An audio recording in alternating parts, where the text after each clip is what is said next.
Reno travels all around the world. I hope you get inspired about what you see. Apostle of greatness, Reno is a master. Only one man against the whole world in large. Fighting with the monsters, poverty I can't stand. That's why Reno is.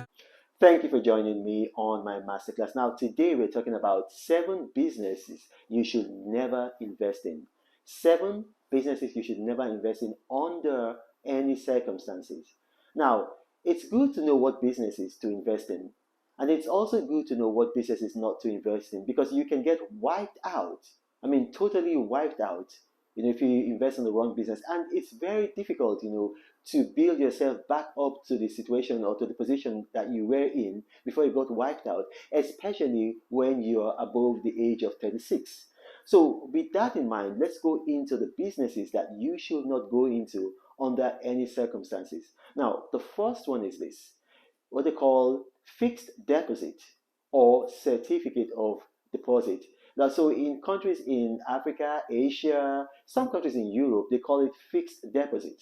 I think also in the United Kingdom, it's also called fixed deposit.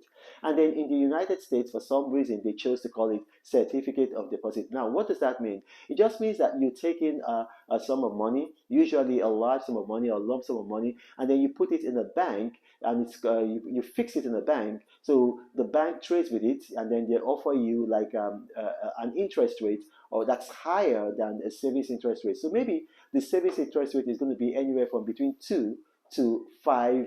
It's going to be between 2 to 5%. So the fixed deposit rate or the certificate of deposit rate will be something like maybe between 5 to 8% in a country in Africa and probably in Asia. In the United States, it's probably going to be, that's the certificate of this deposit is going to be somewhere between maybe 2 and maybe 3-4%. So you put this money there, and at the end of the year, you get your principal back, and then you get that interest. Now, here's the thing.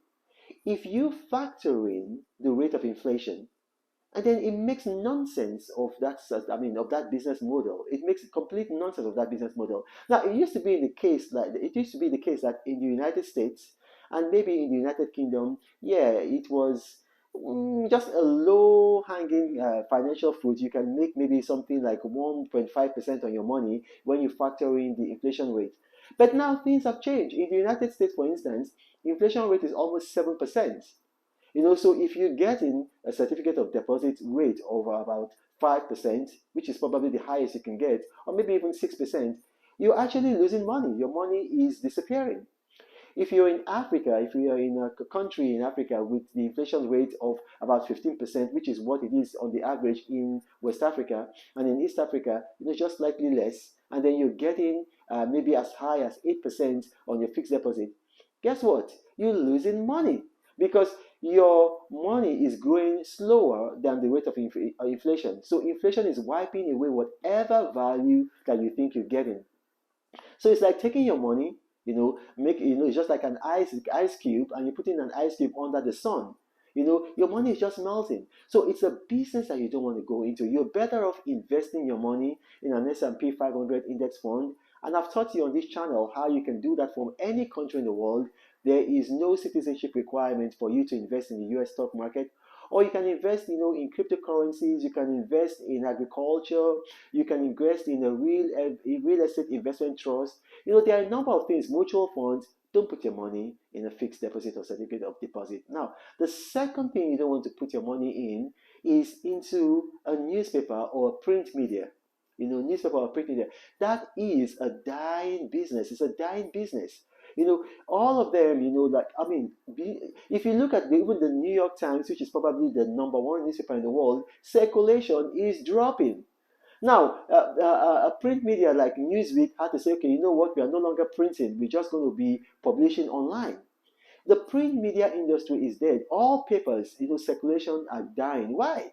Because beginning from about 2007, because you have the Nielsen ratings, people stop getting their news from newspapers as the #1 source. They start getting their news from, the internet. So newspapers are a dying business. So don't put your money into a print media or a newspaper or any form of print media. You're losing your money. That's a dying business. It's going to be dead completely in about 10 to 15 years. Completely. So don't put your money there. Now, the third business that you don't want to put your money in, you don't want to put your money in an internet cafe. You don't want to do that. That's like a dinosaur. I mean, you can hardly walk anywhere in like a country in the Western world, and not just even in the Western world, in parts of Africa and many parts of Asia without getting free Wi-Fi. Free Wi-Fi. The free Wi-Fi now is now available in airports. You can get free Wi-Fi at Kotoka Airport in Ghana, at Jomo Kenyatta Airport in Kenya, at Bole Airport in Ethiopia. So, I mean, why do you need? Why would anybody want to pay money to go to an internet cafe?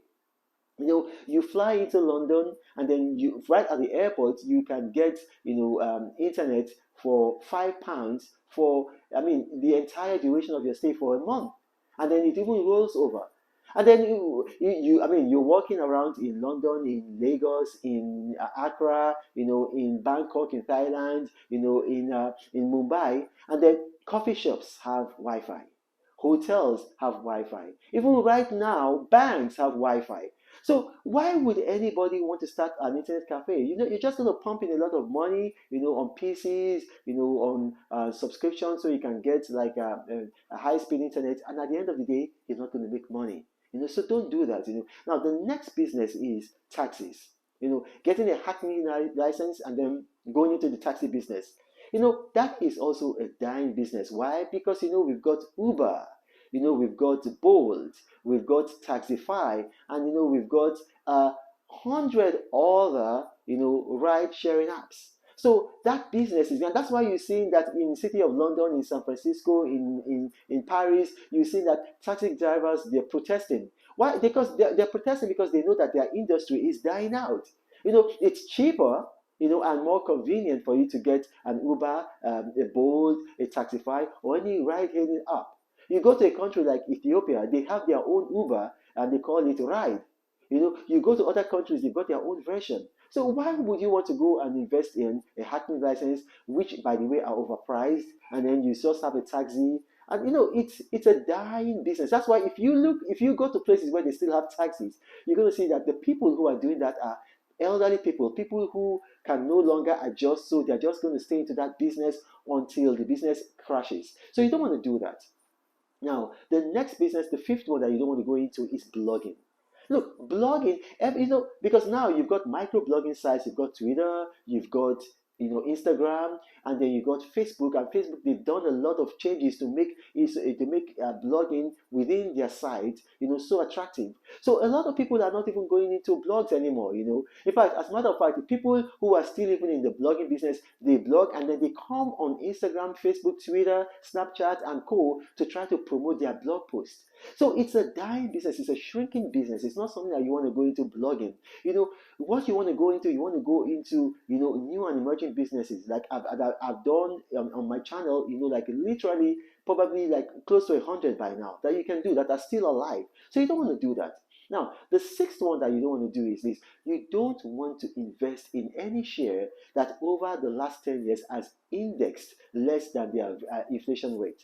And so you've got an index. So because if you, I mean, if you go to S&P you can actually see how stocks perform. And there are several other sites that you can go to and you can see how stocks perform. Now, you take the inflation rate. Now, so if perhaps in your country, the inflation rate is something like maybe 8%, 10%, 15%. If you have a stock that year on year for the last 10 years is yielding less than that inflation rate, and then you're going to put your money there, you are losing money. So you don't want to do that. For any investment to be worthwhile, it must yield at least above the inflation rate. Now, what's the seventh and final? Now, don't invest in altcoins. That's cryptocurrency altcoins that are, subpar. And almost all of them, there are about 1,700 cryptocurrencies. The vast majority of them are subpar. If you want to invest in cryptocurrency, and you have to remember, cryptocurrency is very, very volatile. It's very, very, very volatile. So you want to go in there being led by knowledge, not being led by greed. So it's very, very volatile. So you want to limit yourself to Bitcoin, Bitcoin Cash, Ethereum, Litecoin, maybe Shiba. Shibu, but what you want to do is don't go into these other coins that just like pop up, and then you see first and foremost, they are not they are very affordable. So you put your money in and then they've disappeared.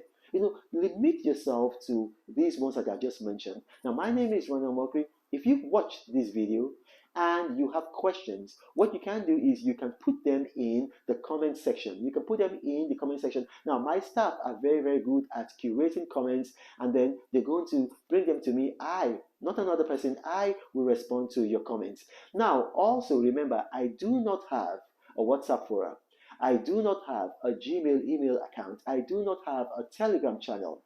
Now, scammers have seen that my videos tend to go viral, so they create fake YouTube profiles, and then they approach people in the comment section telling them, I will guide you, guideline, helpline. Beware, they've duped a number of people, don't let them dupe you. This is Ronald Mokri saying, God bless you.